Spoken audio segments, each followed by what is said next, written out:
Assalamualaikum warahmatullahi wabarakatuh. Salam sejahtera bagi kita semua. Salam Om Swastiastu, Namo Buddhaya, dan salam kebajikan. Baik, di sini saya akan menjelaskan mengenai etika pemerintahan. Langsung saja, apa itu etika pemerintahan?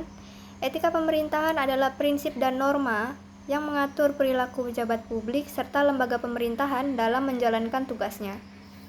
Etika ini mencakup nilai-nilai seperti kejujuran, transparansi, akuntabilitas, keadilan, dan pelayanan publik yang berorientasi pada kepentingan umum.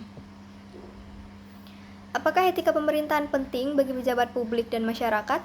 Tentunya sangat penting. Jika kita lihat pada perspektif pejabat publik, maka etika berfungsi sebagai pedoman moral yang mencegah penyalahgunaan kekuasaan, korupsi, dan keputusan yang merugikan masyarakat.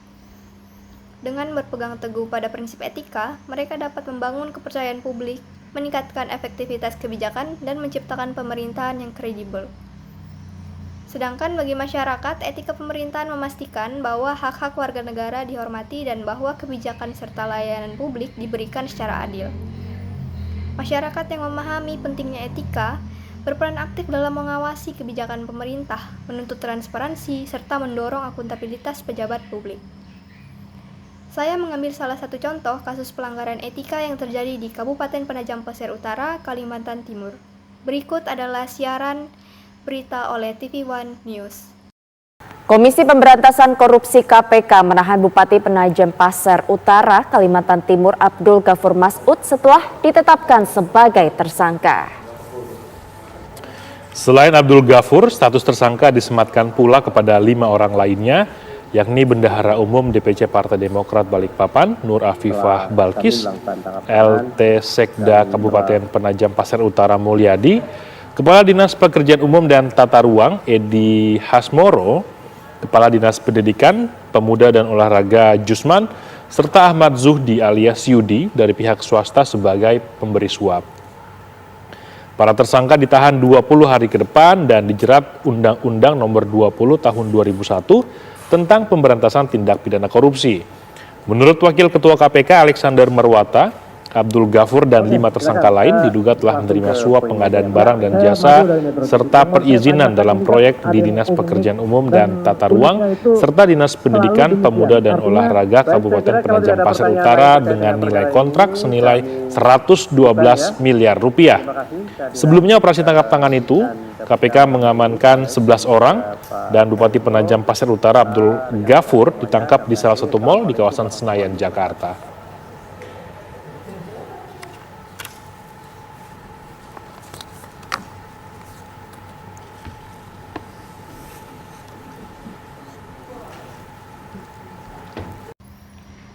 Jika dilihat dari salah satu perspektif etika normatif, yaitu deontologi, maka tindakan korupsi yang dilakukan oleh Abdul Ghafur Mas'ud sudah melanggar kewajiban moral wajib bagi seorang pejabat publik. Perbuatan tersebut dianggap salah karena mengabaikan prinsip-prinsip dasar integritas, kejujuran, dan akuntabilitas, terutama terhadap nilai-nilai yang seharusnya menjamin pelayanan publik yang adil dan transparan.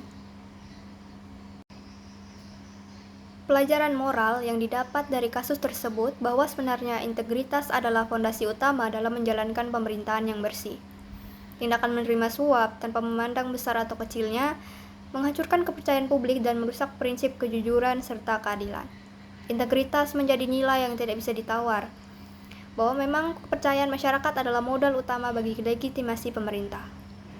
Lalu, apa yang seharusnya pemerintah lakukan terkait kasus-kasus pelanggaran etika yang terjadi, termasuk salah satu kasus yang saya ambil, bahwa pemerintah seharusnya menempatkan mekanisme pengawasan serta sistem akuntabilitas yang lebih transparan dan tegas.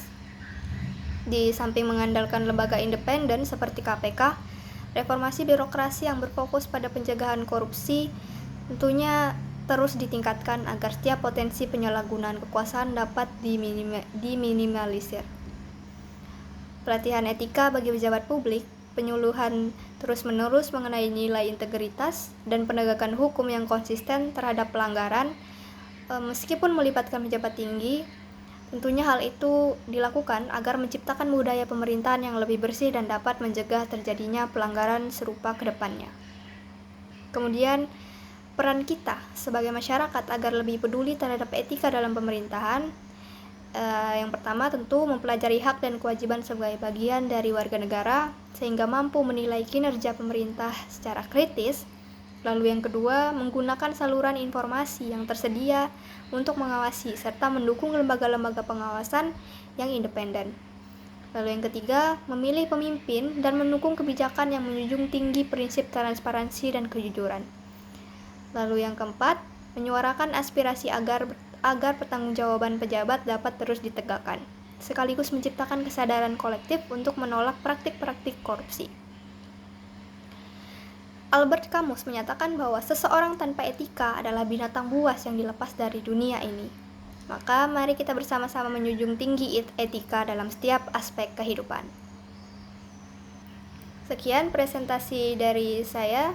Jika ada kesalahan dalam pengucapan kata, mohon dimaafkan. Wassalamualaikum warahmatullahi wabarakatuh.